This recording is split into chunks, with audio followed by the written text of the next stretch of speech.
बूढ़ी बहू की जवान सास। शीतल एक ऐसी सास है जो जींस और स्कर्ट पहनती है। उसे देखकर ऐसा लगता है कि उसने अपनी उम्र को 18 साल से आगे बढ़ने ही नहीं दिया। वहीं दूसरी तरफ शीतल की बहू है कविता। जिस हिसाब से उसके शौक है ना, उस हिसाब से वो अपनी सास की उम्र भी पार कर चुकी है। आइए जानते हैं इस सास बहू की बेमेल जोड़ी की अतरंगी कहानी। कविता, आज रात को अमित और तुम्हारे ससुर जी घर नहीं आएंगे। वो शहर से बाहर गए हैं। माँ जी, खाना हम दोनों के लिए ही बनेगा ना? कविता, तुझसे कितनी बार बोला है कि मुझे माँ जी मत बोला कर, बड़ा ही ओड सा लगता है। मम्मी या मॉम बोला कर। जी माँ जी। ओ सॉरी मम्मी। अच्छा तो खाने में दाल चावल बना लूँ? फू, क्या ये बोरिंग सा खाना बनाती है। एक काम कर, आज घर में ना तेरा पति है ना मेरा पति। मौका अच्छा है, आज हम नाइट आउट करते हैं। लेकिन मम्मी जी, नाइट आउट करना सही रहेगा? मतलब मोहल्ले वाले क्या कहेंगे? अरे कहने दे जिसे जो कहना है, तू बस तैयार हो जा। दोनों सास बहुएं तैयार होकर आती हैं तो दोनों एक दूसरे को देखकर हैरान हो जाती है। ओ माय गॉड बहू, ये क्या पहन कर आई है? इतनी हैवी साड़ी, इतनी हैवी ज्वेलरी, और मेकअप का सेंस तो तुम में बिल्कुल नहीं है। इतनी तैयार तो तू शायद अपनी शादी पर भी नहीं हुई थी। मम्मी जी, लेकिन आपने इतने फटे हुए कपड़े क्यों पहन रखे हैं? और आपके कपड़े ऊपर से गायब हैं, नीचे से भी गायब है। ऐसा लग रहा है चूहों ने कुतरे हैं। कविता, तुझे कुछ नहीं पता, कुछ भी नहीं। ये आजकल का फैशन है। ये ड्रेस मैंने कल ही मंगवाई है, 1 पीस ऑफ शोल्डर ड्रेस। देख कितनी सुंदर लग रही हूँ मैं, बिल्कुल तेरी छोटी बहन की तरह। जा तो पहले अपनी ये कपड़े बदल कर आ। तुझे पता है ना, आजकल डिस्क वगैरह में सूट सलवार और साड़ी पहनकर तो एंट्री भी नहीं देते। लेकिन मम्मी जी, तो मैं क्या पहनूं?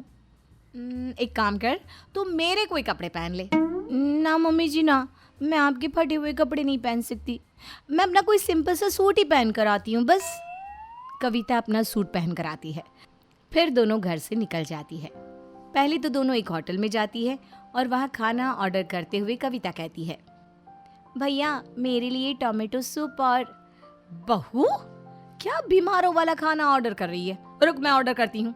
Excuse me, 2 egg burger, 1 large sweet corn pizza with extra चीज एंड कोल्ड ड्रिंक 2। वेटर थोड़ी देर में ऑर्डर लेकर आ जाता है। वाओ बहू, कितना अच्छा लग रहा है। चलो 1-2 सेल्फी ले लेते हैं, मैं इंस्टाग्राम और फेसबुक पर अपलोड करूंगी। देखना कितने लाइक और कमेंट्स मिलेंगे मुझे। मम्मी जी, मुझे तो फोटो का शौक नहीं है, आप खुद ही ले लो ना अपनी सेल्फी। कविता की बात सुनकर शीतल अपनी कई सारी सेल्फी अलग अलग एंगल से ले लेती है। खाना खाने के बाद दोनों मूवी देखने जाती हैं और इसी तरह से पूरी रात कहीं ना कहीं घूमती रहती हैं। सूरज निकलने से कुछ ही देर पहले वो दोनों घर के अंदर आती है। कविता, अब तो सुबह होने वाली है, तू रेस्ट कर ले, मैं तो जिम जा रही हूँ। नहीं मम्मी जी, मैं रेस्ट नहीं करूँगी, आप जिम जाइए, मैं मंदिर जाती हूँ। दोनों सास बहुएं सुबह सुबह एक साथ घर से निकलती है। बहू मंदिर जाने के लिए और सास जिम जाने के लिए। उन्हें देखकर मोहल्ले के लोग आपस में बातें करते हैं। अरे देखो, सास बहू की जोड़ी जा रही है। इन दोनों का ना कुछ भी समझ में नहीं आता। सास बहू की तरह रहती है और बहू सास की तरह। हाँ बहन, सही कह रही हो। वो देखो बहू को, सीधी साड़ी पहनकर हाथ में पूजा की थाली लिए मंदिर जा रही है, और सास को देखो कैसे मर्दों जैसे कपड़े पहनकर उछलती कूदती चल रही है। लगता है ये मैडम जिम जा रही है। उन दोनों औरतों की बात शीतल सुन लेती है और गुस्से से कहती है, अगर मैं उछलती कूदती चल रही हूँ तो तुम्हारे पेट में क्यों दर्द हो रहा है? तुम दोनों सुबह सुबह मेरी बुराई तो ऐसे कर रही हो जैसे तुम दोनों मेरी सास हो और मैं तुम्हारी बहू। अरे बहन जी, आप तो बुरा मान गई, हमारा वो मतलब नहीं था।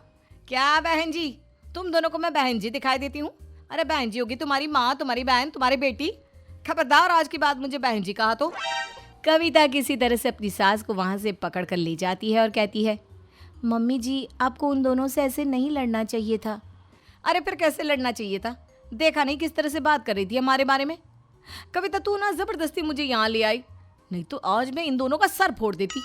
बस मम्मी जी बस, आज के लिए इतना गुस्सा काफ़ी है। आप ही तो कहती हैं ना सेहत के लिए गुस्सा हानिकारक होता है। कविता के इतना प्यार से समझाने के बाद शीतल का गुस्सा शांत हो जाता है और दोनों वहाँ से चली जाती हैं। थोड़ी देर बाद दोनों घर के गार्डन में बैठकर नाश्ता कर रही होती है। बहू, कल रात ना मैंने बहुत हैवी खाना खा लिया था। मेरे जिम ट्रेनर ने बोला है कि मैं ऐसा खाना बिल्कुल नहीं खा सकती। कल से ना तुम पराठे मत बनाना।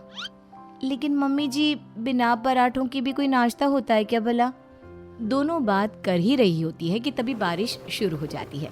कविता सारा सामान समेट कर घर के अंदर भागने लगती है। तभी शीतल उसे रोकते हुए कहती है, अरे रुको ना कविता, कहाँ जा रही हो? देखो ना कितना अच्छा मौसम हो गया है, चलो बारिश में भीगते हैं। नहीं नहीं मम्मी जी, मुझे बीमार नहीं पड़ना। और मेरी बात मानिए, आप भी बारिश में मत भीगिए, सर्दी जुकाम हो जाएगा। कविता, तुम ना पागल ही हो। सर्दी जुकाम, और वो भी बारिश से? अरे क्यों बच्चों जैसी बात करती हो? इतने दिनों बाद बारिश हो रही है, मैं तो खूब नहाऊंगी बारिश में। मैं तो बच्चों जैसे सिर्फ बात करती हूँ, पर आप तो बच्चों जैसी हरकत करती हो मम्मी जी। कविता, क्या कह रही हो? जरा जोर से बोलो ना।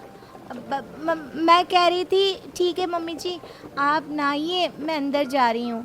यहाँ खड़ी रही तो भीग जाऊंगी। ये कहकर बहू तो घर के अंदर चली जाती है और सास बारिश पे बहुत उछल कूद करती है। इसी तरह से दोनों सास बहुएं अपने अपने हिसाब से जिंदगी जी रही होती हैं। एक दिन गली के कुछ बच्चे क्रिकेट खेल रहे होते हैं। तब शीतल उनसे कहती है, बच्चों, मैं भी खेलूं तुम्हारे साथ? आंटी, आपको आता है क्रिकेट खेलना? हाँ हाँ, बहुत अच्छे से आता है। ठीक है, फिर आप हमारी टीम में रहोगी। शीतल बच्चों के साथ क्रिकेट खेलना शुरू कर देती है। कविता जब अपनी सास को इस तरह से क्रिकेट खेलता देखती है तो जल्दी से अपनी सास के पास आकर कहती है, मम्मी जी, बस इसी बात की कमी रह गई थी, अब आपने बच्चों के साथ भी खेलना शुरू कर दिया। देखिए ना, सारे मोहल्ले वाले कैसे घूर घूर कर देख रहे हैं। चलिए अब जल्दी यहाँ से। अरे देखने दो जो देख रहा है, खुद तो ये लोग खेल नहीं सकते, इसलिए मुझे देख रहे हैं। अब तुम जाओ, मेरा बैटिंग का नंबर आने वाला है। अब शीतल बैटिंग करने लगती है और बैटिंग करते हुए बॉल से एक कार का शीशा भी तोड़ देती है। सभी बच्चे डर कर भाग जाते हैं। कार में से दो लोग नीचे उतरते हैं। वो दोनों और कोई नहीं बल्कि शीतल का पति विनोद और बेटा मुकुल होता है। शीतल, तुमने मोहल्ले में घुसते ही हमारा नुकसान कर दिया। मम्मी, आप इन छोटे छोटे बच्चों के साथ क्यों खेल रही हो? इतने में कविता भी उनके पास आकर कहती है, मैंने तो बहुत मना किया मम्मी जी को, लेकिन ये अपने आगे किसी की भी नहीं सुनती। अरे बस करो अब तुम सब, शीशा ही तो टूटा है ना, कोई पहाड़ थोड़े ही टूटा है जो तुम सब इतना बोल रहे हो। अरे भाग्यवान, कहीं कोई पहाड़ नहीं टूटा है। तुम कविता के साथ अंदर जाओ, मैं और मुकुल कार ठीक करा कर लाते हैं। कविता और शीतल अंदर चले जाते हैं। जब विनोद और मुकुल कार ठीक करवा कर घर वापस आते हैं, कविता अपना सर पकड़कर बैठी होती है और शीतल किसी से फ़ोन पर बात करती है। अच्छा, टाइमिंग क्या रहेगी? हफ्ते में कितने दिन क्लास होगी? मैं कितने महीने में सीख जाऊंगी?